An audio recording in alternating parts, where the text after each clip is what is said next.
All right, today we are diving into a really wild story from the legal world.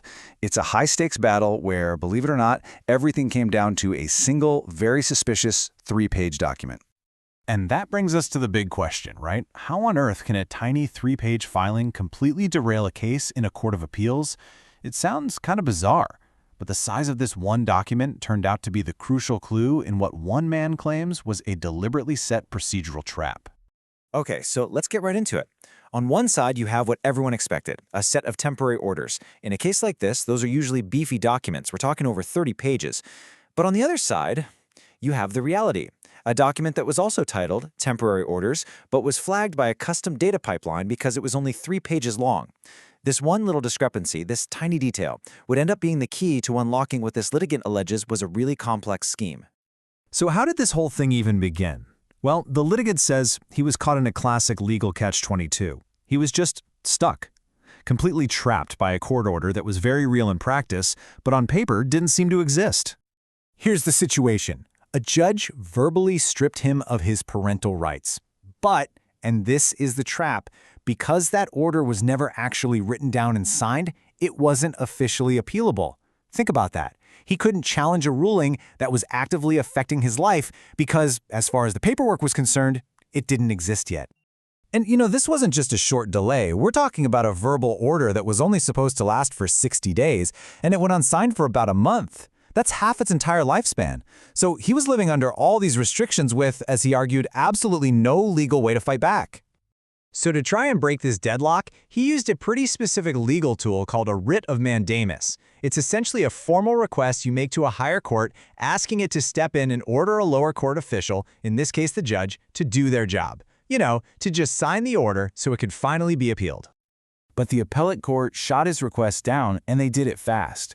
They said the whole thing was moot, basically irrelevant. And why? Because according to the lower court's records, a document titled Temporary Orders had already been filed on October 10th. So case closed, right? Well, not exactly. Okay, this is where the story gets really, really interesting. The litigant, who happens to be an engineer, decided to fight back not just with lawyers and legal briefs, but with technology. He claims he actually built a system to predict and counter what he called procedural sabotage. He actually built a data pipeline that he called the legal vaccine. Pretty cool name, right?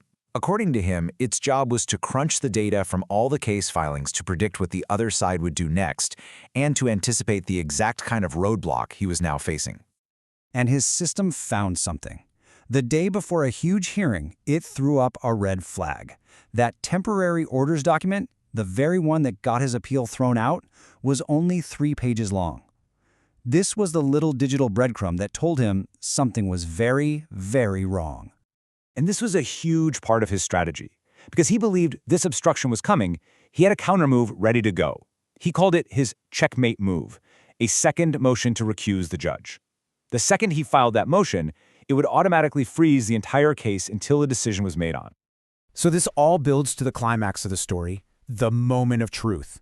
Armed with his data, the litigant goes straight to the courthouse to see this document with his own 2 eyes. On the morning of that hearing, he walked into the clerk's office and he asked for a certified copy of the document that had torpedoed his appeal. He had to see for himself what was on those 3 little pages. And this is what the document was called: Notice of Entry, Temporary Orders. I mean, that title is so explicit, it makes it sound like official, signed orders were being put into the court record, which seems to explain why the appellate court did what it did. But when you actually read the text inside the document, it's all the completely different story. It didn't say the orders were entered, it said the orders will be considered at a future date. It wasn't an order at all. According to the litigant, it was just a simple notice for an upcoming hearing. So let's just break this down, because this is the absolute core of the litigant's argument. He claims the document was titled to look like a final entered order, which gave the appellate court the justification it needed to dismiss his case. But its actual content, its purpose, was just to schedule a meeting. The allegation here is that it was intentionally mislabeled to mislead the higher court. And he might think this discovery is the end of the story, but oh no. It was just the beginning of a whole new legal fight, one that was about to jump from the state court system all the way up to the federal level. So, armed with what he believed was a fraudulent document, part of a ruse, he took that certified copy and immediately filed it as evidence in a federal civil rights lawsuit, alleging a deliberate obstruction of justice.